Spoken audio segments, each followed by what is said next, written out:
नमस्कार दोस्तों, स्वागत है आपका डेली न्यूज़ एनालिसिस में।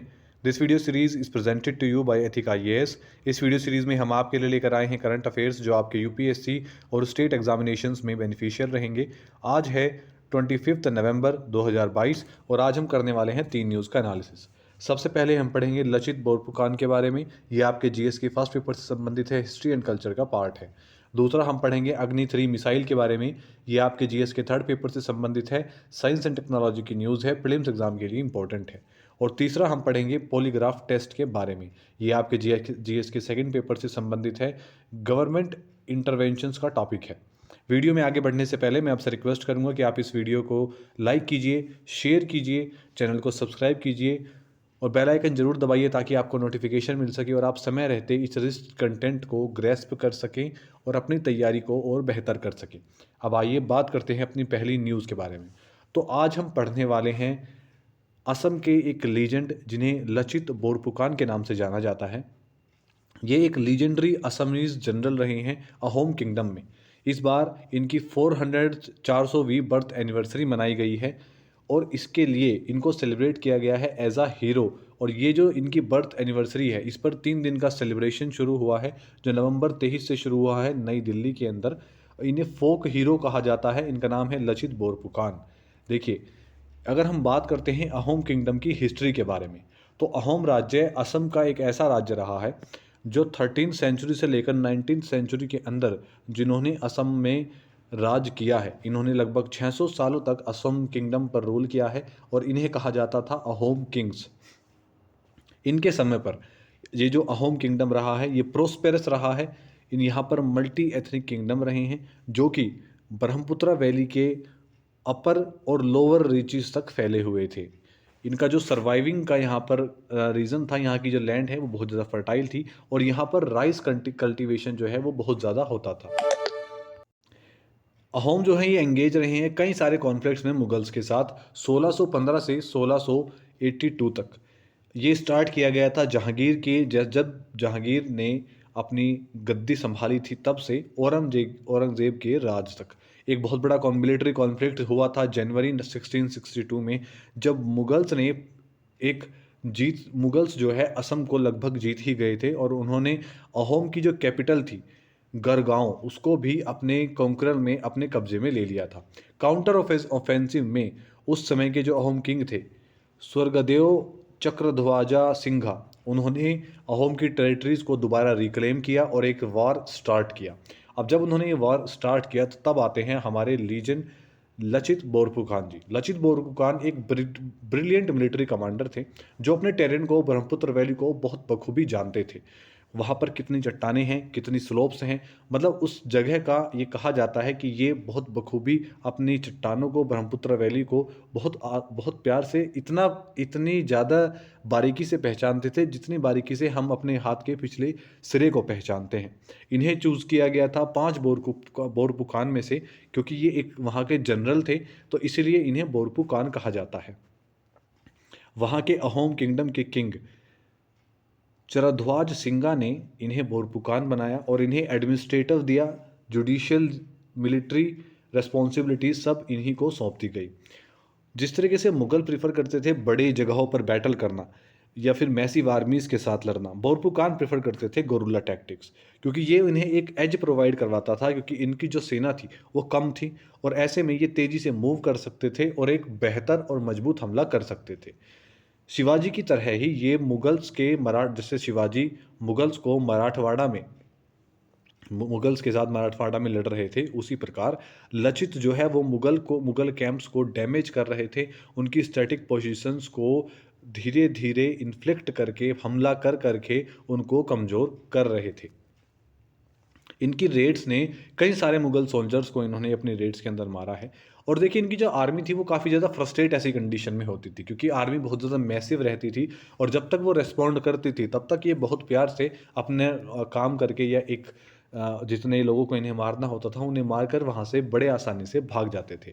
लचित बोरफुकान जो है वो मरे थे बैटल ऑफ सराय घाट के 1 साल बाद, और ये माना जाता है कि ये एक बहुत लंबी बीमारी से ग्रसित थे, और जिस समय ये बैटल ऑफ सराय घाट हुआ था 1671 में, उस समय भी ये बीमार थे, लेकिन बीमार होने के बावजूद इन्होंने बहुत बहादुरी से लड़े और इन्होंने अपने जवानों को जीत दिलाई थी। लचित बोरफुकान को अगर हम असमीज़ कल्चर से संबंधित बात करते हैं तो इन्हें माना जाता है सिंबल ऑफ रेजिस्टेंस, मतलब मजबूती का एक सिंबल माना जाता है, जिन्होंने आउटसाइडर्स के साथ विपरीत स्थितियों में भी हार नहीं मानी। ये एक ग्रेट असमीज़ हीरो माने जाते हैं और इन्हें सिंबल किया जाता है इनके वेलोर के लिए, इनके करेज के लिए, इनकी इंटेलिजेंस के लिए और इनकी असमीज़ सेल्फ आइडेंटिटी के लिए। अब बात करते हैं अपनी दूसरी न्यूज़ के बारे में। तो भारत ने टेस्ट फायर किया है अग्नि 3 न्यूक्लियर कैपेबल बैलिस्टिक मिसाइल का। ये सक्सेसफुल ट्रेनिंग लॉन्च की गई थी nuclear capable intermediate range ballistic missile से, आरबीएम अग्नि 3 के नाम से हम जानते हैं, एपीजे अब्दुल कलाम आइलैंड से। देखिए, इसकी मुख्य बातों के बारे में हम जानते हैं। जो लॉन्च कैरी आउट किया गया था ये प्री डिटरमाइंड रेंज में किया गया था।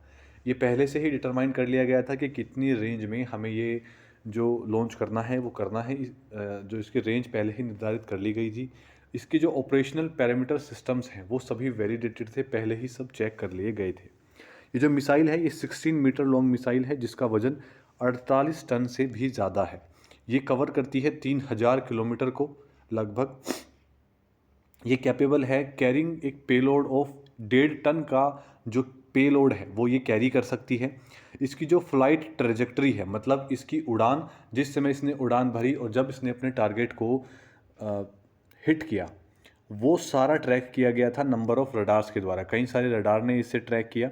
जो हमारी टेलीमेट्री ऑब्जर्वेशन स्टेशंस हैं उन्होंने इसे ट्रैक किया। जो हमारे इलेक्ट्रो ऑप्टिक इंस्ट्रूमेंट्स हैं वहाँ भी इसे ट्रैक किया गया, और जो हमारे नेवल शिप्स समुद्र में डिप्लॉयड हैं उन्होंने भी इसे ट्रैक किया। ये सब इसलिए ट्रैक किया गया ताकि हम ये चेक कर सकें कि जो मिसाइल है वो हमारे जिस तरीके से हम उसे चलाना चाहते हैं, जिस पर्पज़ के लिए वो बनाई गई है, उस पर्पज़ को फुलफ़िल कर रही है या नहीं कर रही है। कोई बीच में किसी भी तरीके का फॉल्ट तो नहीं आ रहा है। जो 2 stage solid propellant powered IRBM, ये ऑपरेशनल परव्यू था स्ट्रेटेजिक फोर्स कमांड के अंदर में, जो कि भारत की न्यूक्लियर कमांड अथॉरिटी का पार्ट है, और इसे बनाया है DRDO ने। ये जो लॉन्च किया गया है ये बहुत ज़्यादा महत्वपूर्ण है। ये दिखाता है हमारा जो क्रू है उसकी कॉम्पिटेंसी को, कि वो कितने ज़्यादा कॉम्पिटेंट है किसी भी प्रकार की मिसाइल्स को बनाने में, क्योंकि ये पहले प्रशिक्षण के अंदर ही पास हो गई है। जो हमारे SSBN प्रोग्राम्स हैं, जितने भी हमारे स्ट्रेटेजिक ऐसे प्रोग्राम्स चल रहे हैं, उन सभी का ये एक की एलिमेंट है, क्योंकि भारत की जो न्यूक्लियर डिटरेंस कैपेबिलिटी है वो यहीं से देखी जा सकती है। अगर हम बात करते हैं कि कितनी रोबस्ट सर्वाइवल और असोर्ड रिटेलिटरी कैपेबिलिटी ये रखती है, देखिए, क्रेडिबल मिनिमम डिटरेंस ये एक ऐसी चीज़ है जिसके अंदर हम ये कहते हैं कि भारत की पॉलिसी है कि हम नो फर्स्ट यूज़ की कमिटमेंट रखते हैं। इसका मतलब ये है कि अगर कभी भी न्यूक्लियर वॉर होता है तो हम पहले खुद से कोई भी न्यूक्लियर वेपन का इस्तेमाल नहीं करेंगे इन केस अगर दूसरी कंट्री से हमारे ऊपर न्यूक्लियर हमला होता है। ये जो स्ट्रेटजिक पोस्चर है जिसके अंदर हम क्रेडिबल मिनिमम डिटरेंस रखते हैं, ये नो फर्स्ट यूज़ की एक बहुत महत्वपूर्ण भूमिका यहाँ पर निभाता है, और ये दिखाता है भारत के न्यूक्लियर डॉक्ट्राइन की स्ट्रेटजी के बारे में। अगर हम बात करते हैं कि जो और क्लासेस की मिसाइल्स हैं, जो कई सारी अग्नि मिसाइल्स अब तक बन चुकी हैं, तो देखिए, जब हम भारत की न्यूक्लियर लॉन्च कैपेबिलिटी की बात करते हैं तो न्यूक्लियर लॉन्च कैपेबिलिटी के अंदर जो मिसाइल्स न्यूक्लियर वेपन्स को लेकर रेंज में जा सकती हैं या उड़ सकती हैं वो अग्नि मिसाइल्स हैं। अग्नि मिसाइल्स की अग्नि 1 जब बनाई गई थी इसकी रेंज थी 700 से 800 किलोमीटर। अग्नि 2 की जो रेंज है वो है 2000 से ज़्यादा किलोमीटर। अग्नि 3 की रेंज है 2500 से ज़्यादा किलोमीटर, और अग्नि 4 की रेंज है मोर देन 3500 किलोमीटर, और ये एक रोड मोबाइल लॉन्चर से भी लॉन्च की जा सकती है। अग्नि 5 की जो रेंज है वो 5000 किलोमीटर से ज़्यादा है, और ये एक इंटर कॉन्टिनेंटल बैलिस्टिक मिसाइल है। अब हम बात करते हैं अपनी तीसरी न्यूज़ के बारे में। तो आज हम पढ़ने वाले हैं पॉलीग्राफ टेस्ट के बारे में। देखिए, एक बहुत ही भयावह घटना दिल्ली के अंदर घटी है, जिसके अंदर एक बॉयफ्रेंड ने अपनी गर्लफ्रेंड को कई टुकड़ों में काट दिया। इसकी न्यूज़ आपने अभी न्यूज़ में इसके बारे में आपने सुना होगा। उसी केस से संबंधित जो दिल्ली पुलिस है, वो दिल्ली कोर्ट पहुंची है ताकि नार्को टेस्ट कर सके आफ्ताब पूनावाला का, उसके पॉलीग्राफ टेस्ट के लिए दिल्ली पुलिस ने अप्रोच किया है कोर्ट को, क्योंकि वो सस्पेक्टेड है कि उसी ने श्रद्धा वॉलकर, जो उसकी गर्लफ्रेंड है, उसे मारा है। पुलिस का कहना ये है कि ये जो पॉलीग्राफ टेस्ट है, ये उनकी इन्वेस्टिगेशन के अंदर उनकी मदद करेगा। जो मिसिंग वेपन है उसे खोजने में भी मददगार होगा, और कई सारे मर्डर के एविडेंस जो हैं वो हमें इससे मिल सकते हैं। तो आज हम पढ़ने वाले हैं कि पॉलीग्राफ टेस्ट जो है वो किस तरीके से काम करता है।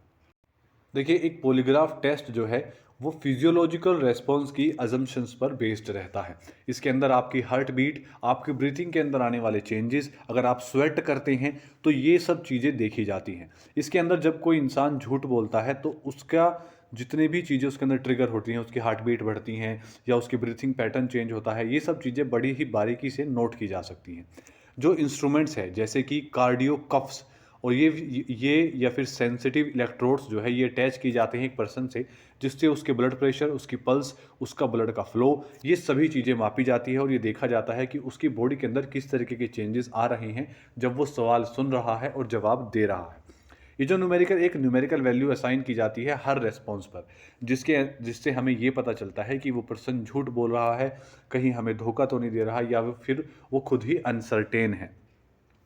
तो क्या ये टेस्ट जो है वो बिल्कुल एक्यूरेट रहते हैं? क्योंकि अक्सर आपने मूवीज़ में देखा होगा, नार्को टेस्ट से कई सारे केसेस सोल्व कर लिए जाते हैं, लेकिन क्या इन्हें 100% सक्सेस रेट माना जा सकता है? देखिए, ना ही नार्को टेस्ट और ना ही पॉलीग्राफ टेस्ट आज तक साइंटिफिकली ये प्रूव कर पाए हैं कि ये इनके पास 100% सक्सेस रेट है। हालांकि मेडिकल फील्ड के हिसाब से ऐसा है, लेकिन इन्वेस्टिगेशन एजेंसी जो हैं वो ऐसे मेथड्स लगातार यूज़ करती आ रही हैं, और ऐसा माना जाता है कि इन्हें सॉफ्ट अल्टरनेटिव माना जाता है टॉर्चर का या फिर थर्ड डिग्री का, ताकि किसी भी सस्पेक्ट से सच निकाला जा सके। क्या अब ये देखिए, क्या ये रिजल्ट्स जो हैं ये एडमिसिबल हैं, इन्हें एक एविडेंस माना जा सकता है? क्योंकि अगर हम पॉलीग्राफ टेस्ट करते हैं या नार्को टेस्ट करते हैं, तो अगर उन्हें एविडेंस माना जाता है तो इनकी इंपॉर्टेंस बढ़ती है। तो इसके बारे में सुप्रीम कोर्ट का क्या कहना है?